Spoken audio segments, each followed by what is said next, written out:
Everyone, welcome back to my channel and good morning.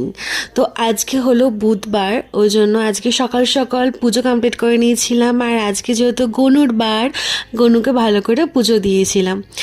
আর এরপরে আমি চলে গেছিলাম আমার গানের ক্লাসে রিহার্সালে। 7 তারিখে রবীন্দ্র নজরুলের ফাংশন আছে, ওই জন্য ওটারই রিহার্সাল চলছে এখন পরপর গানের ক্লাসে। এরপর বাড়িতে এসে একটু ঠান্ডা ঠান্ডা লেবুর জল খেয়ে নিয়েছিলাম। আজকে লাঞ্চ করলাম রাইস আর মাছের ডিমের তরকারি দিয়ে। রাত্রিবেলা আজকে আমি সয়াবিনের তরকারি রান্না করেছি।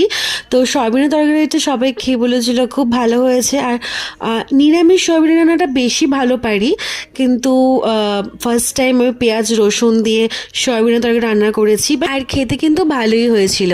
সো আজকের ভ্লগটা এই পর্যন্ত, দেখা হচ্ছে নেক্সট কোনো ভ্লগে। আমার চ্যানেলটাকে প্লিজ সাবস্ক্রাইব করে দিও। টাটা, সবাই ভালো থেকো।